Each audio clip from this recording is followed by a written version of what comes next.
What's up, everybody, and welcome into the number one Group of Five college football podcast in the world. This is the Group of Five, guys, and our mission is to be the voice for the Group of Five football programs that the mainstream sports media absolutely refuses to be.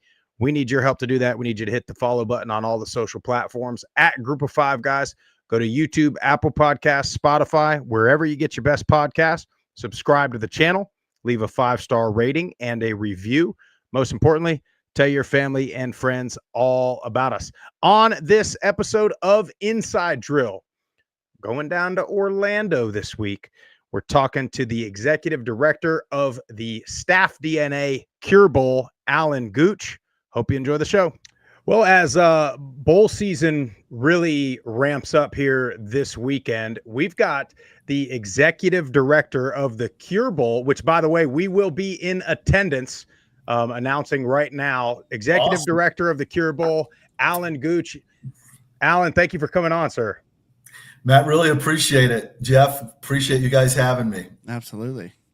Well, we were talking a little bit. You know, you've been involved in football, especially in Orlando, for a really long time. Walk us through just like your playing career, coaching career, and what led you to be the executive director of the Cure Bowl. Yeah, it's been a lot of fun. You know, I'm a Clearwater Tornado, came over here to go to school at UCF and had a great time being a part of the growth process there. They had started football in '79. I got here in 1981 and met my wife here.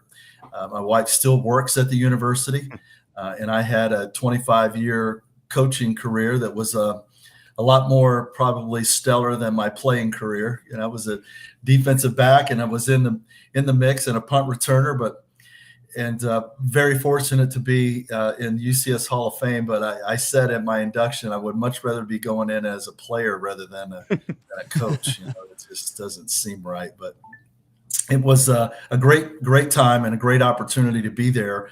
When I got there, we were Division II football team, but the plans were to go 1A the whole time. And so we spent time in Division II, went to the playoffs.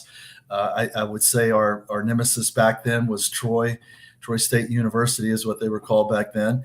And then when we were in 1AA years, our nemesis was Georgia Southern and a guy named Tracy Ham. You know, he was a heck of a football player from Georgia Southern that led them. I think they won 5 national championships when Irk Russell was the head coach there. But, you know, it wasn't our plan to ever stay there. So we moved into 1A. And let's see, in 1985, Gene McDowell came when we were just finishing up Division II, going into 1AA. And then he led us into 1A football. And it was awesome. And he hired a coach to coach wide receivers for a few years named Rick Stockstill that you guys know. He was your coach back at middle. And Rick and I shared an office together. It was great times, you know, back in those days. But UCF, the University of Central Florida, you know, as you guys know, probably that they battle Arizona State. Arizona State and UCF go back and forth as the largest schools in the country per enrollment. And so, you know, UCF will have 77,000 students, you know, in any given year. So it's really amazing the growth process, but everybody knew it, you know. And I'm sitting here in my hotel room on property here at Universal. And it was the growth, you know, Disney moved here in the 70s and, you know, Orlando has never looked back and it's just continued to grow. And we're very fortunate to have a bowl game that is here in Orlando. Orlando is the only city in the country, county, that has 3 bowl games. The Dallas Central Business District has 4, but they're spread out a little bit, you know, with Fort Worth and Frisco and Arlington, and then Dallas proper with the First Responders Bowl that is at SMU. But there is no stadium in the country that has 3 bowls all in one stadium. So we're going to kick it off Friday. The Cure Bowl will kick it off and kick off that day, which also happens to be the day that kicks off the new 12-team playoff. Yes, it does. we're kicking off at noon, and then the Gasparilla Bowl over in Tampa is 3:30, and then the first playoff games at 7. So, Orlando from college football playing days through coming into the business has been great. You were asking, so how do you go from playing to coaching and then in the bowl business? Yeah, a lot of it is that there were opportunities here in Orlando. I was like I said, 25 years here, a long-term assistant. AD changed coaching staff with which we all know happens. AD wanted to bring his guy in, and instead of moving, my wife and I, we decided, Linda, who is the spirit coordinator at UCF, and she has really hung in there. This is her 42nd year there as the spirit coordinator at UCF. But we decided to stay in Orlando, and when I got out of coaching, ESPN was actually looking at putting together another bowl for the area because they felt like that we could take it. And the athletic director at that time recommended that they give me a shout, and so the rest is history. We started a bowl game 10 years ago, and we're celebrating number 10 this year. Awesome. I want to go back to one thing, your time at UCF, because as we cover the Group of Five, although we've lost UCF to be able to talk about, they are really the model of, growth and getting to the big games and winning the big games and having the big crowds. So what is it that UCF did that maybe some of these other programs are not doing or haven't had the opportunity to do in order to grow and then eventually get, I guess, called up, as we'll call it? Yeah. Guys, some of it is the old standby, in real estate work, you always, or business or retail, it's location, location, location. And, UCF was founded in 1963. And the reason that the state and the federal government decided, they needed a university that could supply jobs to the Cape Canaveral and Cocoa. And so the University of Central Florida is actually closer to the Cape than it is Disney. A lot of people don't know that, but it's pretty close to the Cape there. And the reason for it, when the University of Central Florida was created and founded, it was Florida Technological University first. So to give you a little history lesson, that's how that all started. And then when Disney, that was in 1963, and then when Disney decided to plop down here and Walt opened up the gates to the mouse in 1972, they wanted the university to be more than just a university that supplied jobs for the Cape. And so UCF has a very strong engineering, computer science, space technology, 2 research parks. There's only one other university in the country that has 2 research parks, and that's MIT, and UCF is the other. And the reason is the growth. Central Florida, the Cape itself, and it's actually churning more. And UCF has the Space U game, and it actually one of the first mascots. It wasn't official, but it was a plan maybe to have a mascot called the Citronaut, but the Knight overcame that. But UCF still has a Space U game in each sport because of that. But to answer your question, guys, Jeff, Matt, a lot of the model is that you really need to be in a spot that is attractive. People have to want to come here. And the nice thing about a student athlete, even myself, when I came to UCF and you get on campus and you see Orlando itself, you realize that, if you make relations, which you do when you're at a university for 4 years, you got an opportunity to live here. So, my wife and I are perfect examples of that. We came here and we're still here. We came here in the early 80s and here we are, in 2024, and we're still here, being a part of the growth process there. But that is a big part of it. And I remember hearing that the University of Central Florida, UCF, was the fastest.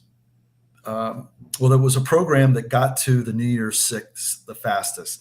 We started football in 1979, And then we got to a New Year's Six game with Blake Bortles, our quarterback, against Baylor in the Fiesta Bowl. And I can't remember the exact year off the top of my head, but that all happened faster than any college football program in the history of college football.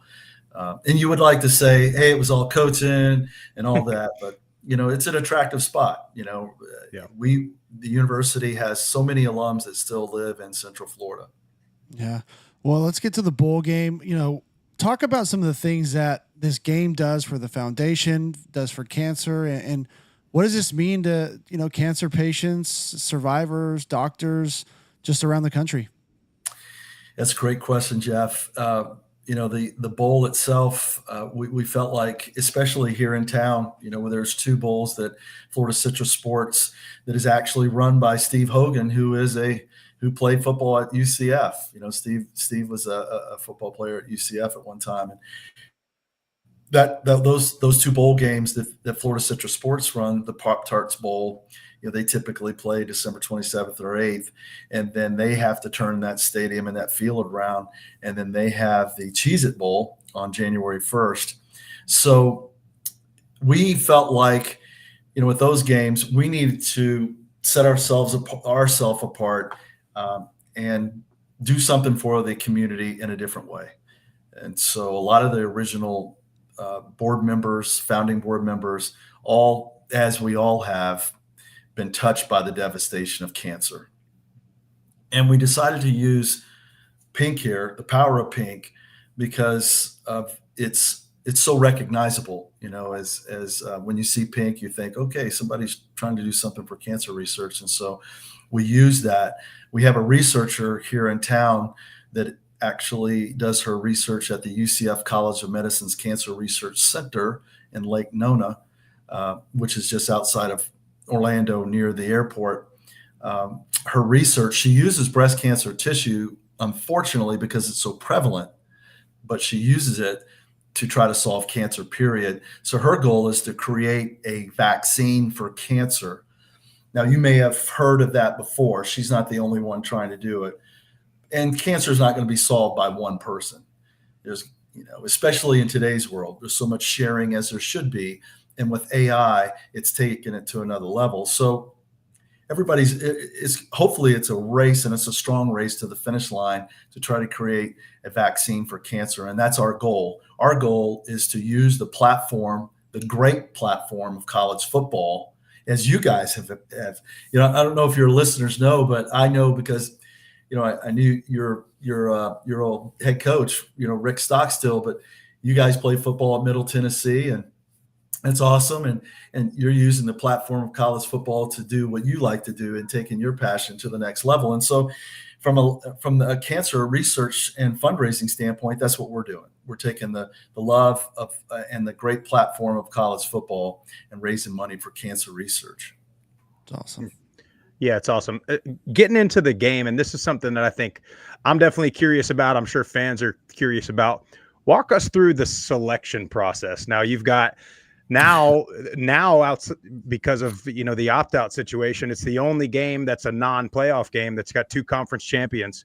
So you've got the MAC and you've got Conference USA. But tell us, from week 0 or even before, like what are you looking for? How do you decide? And then how do you give the invite? Well, there's not a whole lot of selection. At Selection Sunday, there's some decisions that are made. Most of that is done at ESPN, and as they should be. ESPN is so invested in college football.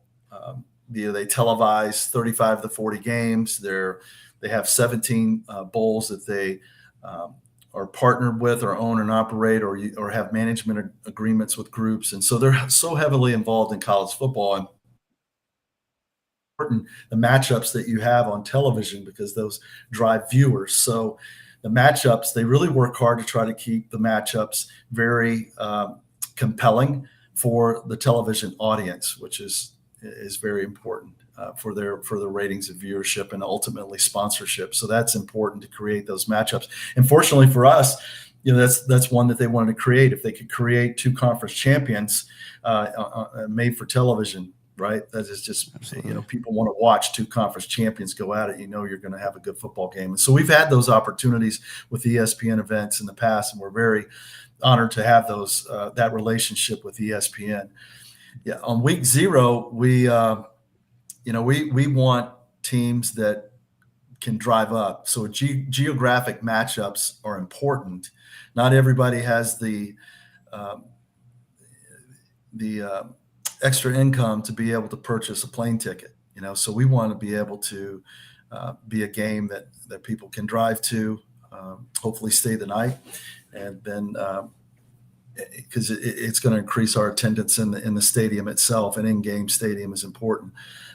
We love the attention that 2 conferences give us that are conference champions, but we certainly would love to have people in the stands, not just be a made for television game. So all bowls like that, if possible, and that's one of the things that you look for. So if we can create a game that is compelling and for television, and also a great geographic matchup, that would be great for us. And now that, as you guys have mentioned, UCF is not in the American Conference anymore. We don't play our longtime rivals, the South Florida Bulls. And so, if the Cure Bowl could recreate the war on I-4, that would be pretty awesome. You'd have a sellout then, that's for sure. We'd have a sellout, and we would have a lot of people watching it on TV. And that's the Grand Poobah, right? Yeah. So that's our Ali Frazier matchup. No doubt. Yeah. I bet. Well, in today's landscape, like we saw what happened with the Independence Bowl, with the portal and opt-outs, and do you think that there's a solution to prevent that in the future? And what do you think that solution is? Yeah, I do. I mean, I'm probably, and I mean, this is probably not the first time you've heard it, but Linda and I, my wife and I, it's what we do is talk college sports, because it's what our whole life has been. And when the NIL thing first came out, Linda goes, "What do you think?" And I said, "Got to go collective bargaining agreement." She goes, "What's that?" I go, "Well, everybody's got to be under contract. They need to get the NCAA. The players need to have a union. The schools need to have their union, and they come together and they have a collective bargaining agreement. And there you go. Otherwise, this stuff where players are just opting out, it's just, in my opinion, selfishness is the root of all evil, and this is it to another level. And no one's thinking about them, the team or the schools, or Marshall, the players there. And I'll call them out. I mean, it's all about them. Right. It's all about what they want to do. And it's not about Marshall. It's not about the Independence Bowl. I know Missy Setter's there, the executive director. She is working hard with her whole team all year long to prepare for this bowl game. And, it's like preparing a table for dinner, and then you got people just totally disrespecting you. They don't even show up. Yeah. They don't care. And so that actually turns my stomach, all of that. Personally, I don't like any of it. Now, I am for NIL, and I will go on record as saying, I've said it a few times in different interviews, that the NCAA did not. And when I say the NCAA, that's all of us, because the board of governors for the NCAA are the presidents. So nobody can go, "Hey, the NCAA did this." We did it to ourselves, but we allowed the media to devalue it. A scholarship, they devalue it, at education, as if it has no value, and that's not true. There's great value in it, and each school has its own particular values, obviously, in the value of their education. But it's disappointing. But so players have always had the ability to use their name, image, and likeness to their advantage to turn revenue. I agree, they should. Should they have the opportunity to transfer? Absolutely, they should. But there's got to be some rules, and it can't be, I'm going to play a few games and then I'm going to declare this is going to be my red shirt year, and then I'm leaving. They're a scholarship, and the school paid for a scholarship for the full year. It doesn't say your scholarship ends here. You're supposed to be there for the entire semester. And, that's just the way I feel about it. Yeah, it's unfortunate. Hopefully somebody will be the adult in the room at some point and put some regulations in it and get it back to at least somewhat of what college football used to be. And it's because it's one of the greatest things. Yeah, somebody's going to have to step up and do that and be, like you say. And my wife and I have said that as well. Somebody's going to have to be the adult in the room. I've heard it said a few different times, different ways. But, college football or college sports in general has truly lost its way in the regards of, not just being just obtuse to the rules. You got to, in my opinion, in life, you got to play chess instead of checkers. And nobody was playing chess. No, they were not. I'll tell you this, as when we played, and I think you could ask just about any athlete in the country, and the goal is a Florida bowl game. If you're not going to be competing for a national championship, let's get down to Florida, maybe New Orleans. That's up there, but especially the timing of it, because I know from experience, we were like anything after Christmas, we're like, oh, come on, man. We got before Christmas, warm weather down in Florida. What are some of the cool things that the players are getting to do this week? Well, Matt, you're absolutely right. And one of our best, I'll tell this quick story. One of our best gates was UCF. Scott Frost coached UCF, and UCF has got Coach Frost back again. They won 6 games his first year, and we were able to get them in the Cure Bowl. We were American Conference game, and they played against co-champ at that time, Arkansas State. And the athletic director at Arkansas State at that time was Terry Mahajer, who's now the athletic director at UCF. So small world. But one of my selling points to Coach Frost at the time, and Danny White, who was the athletic director at the time, was that, the one nice thing about the Cure Bowl and playing a pre-Christmas bowl is you get it done and everybody gets to go home for Christmas, and your staff gets to recruit in Florida, all that good stuff. So that was a big part of our selling point. And then being here in Orlando, there is a little bit, there's not a big dead time in Orlando. And in fact, since Harry Potter has been created here at Universal, it's hardly a dead time at all. But Universal has been a great partner. There is a little bit of a downtime post-Thanksgiving, pre-Christmas. And so our game fits in there. We're able to have, for example, Ohio University checked in the Portofino Hotel. It's a beautiful resort hotel. And Jack State's getting ready to check into the Royal Pacific. And I'm sitting in my Royal Pacific room myself right now, waiting for them to get here and welcome them in. And they're both resort hotels that are big enough ballrooms and meeting rooms for a football team. And they're right on either side of Universal and Islands of Adventure. And so the players can walk, take a boat, take a rickshaw to the park. And that's the thing that, we like most about our bowl is been there, as a coach and a player, you just don't like getting on buses, right, all the time. It just, somebody's got to take roll. It just takes a while, all that stuff. So we wanted to make this bowl very coach player friendly, and come on. We can't have football practice here at the park, but we have them at the stadiums that are closest to the park if possible.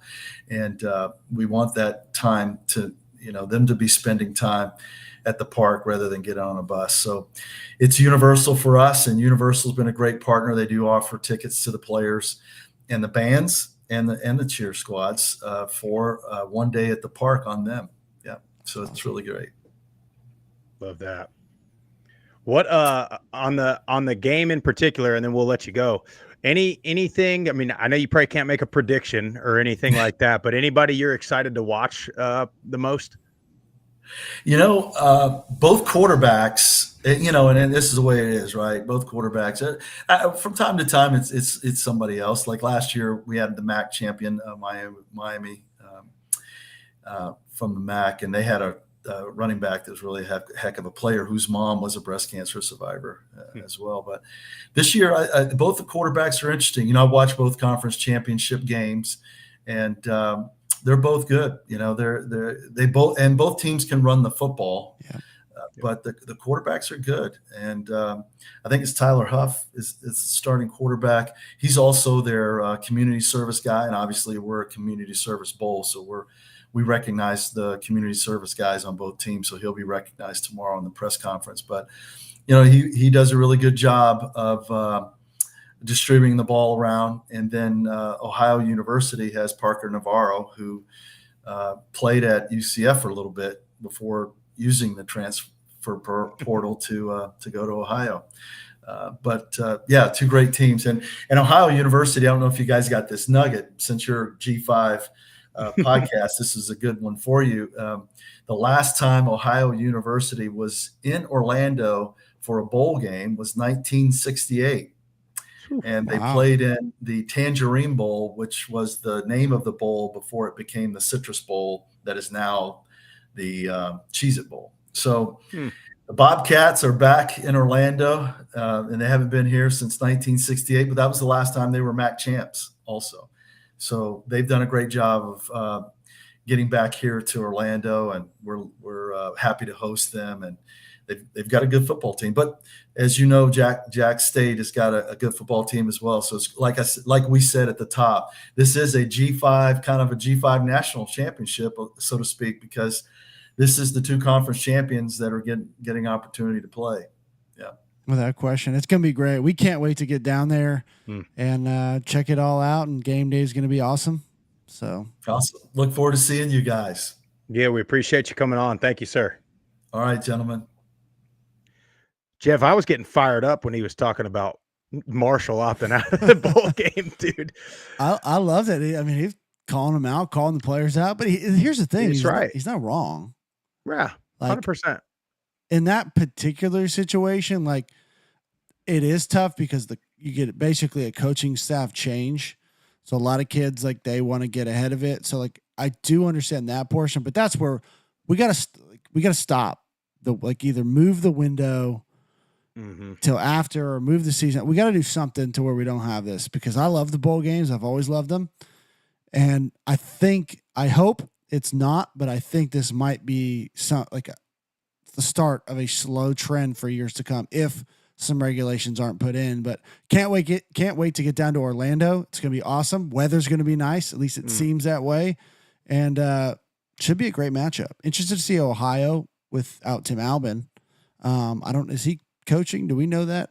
I don't think so. No, I don't think so. Neither of them are going to have their coach, from what I understand. That's true. Yeah, because he's down in Charlotte already, and I believe Rich Rod's up at West Virginia. So. But he, Alan's spot on. It's about the quarterbacks. Yeah, both very athletic, both dual threat, both can throw it. Interested to see just the Jacksonville State run game overall, with both the quarterback and the running back, but see if Ohio can stop it. Nobody else really has been able to. But yeah, I'm excited, and I'm excited to, number one, just be in Florida. I mean, my God, Jeff. Well, you're almost home. But it's funny, dude. He's talking about earlier when we were talking about, the rise of UCF. I remember, so I went up there it was like, they have junior days. Yeah. And I went up there for a junior day when they had just built, or maybe we're just building the stadium, and had just built like these new on-campus dorms for the athletes, like just redid the weight room. And I'm sure all of it's been redone since then. I mean, that was 2006, 2007. But I remember sitting there with my mom, and then our quarterback from high school went up there with me, and we were like, buddy, if this opportunity comes, like, we're here for sure. But naturally, whether the whole staff was fired like right after that, you know how it goes. But can't wait. Their rise to prominence has been great, and it's been pretty fast. Like you said, I didn't realize how young of a program it was, but just testament, man. You get behind a program, you invest in it, give it resources, nurture it. Sky's the limit. And you grow, the cool thing about UCF is you grow the fan base while as you're winning, as the university is growing, the city is growing. Yeah. So you've got this sort of new generation of fans, mostly young, right? So what do we always talk about? You looked at him, exactly, right? Met his wife there, stayed there. It's just like, still going back, still supporting them. And that's what you're going to have for many, many years down there in Orlando. But Alan, appreciate you coming on. Maddie, all the people down there in Orlando with the Cure Bowl. Thanks for setting this up. Thanks for getting us together. And we'll see you guys in a couple of days. But that's all we got for you guys. Make sure you hit the follow button on all the social platforms at Group of Five Guys.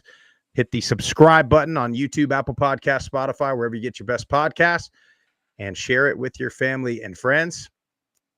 We're out of here.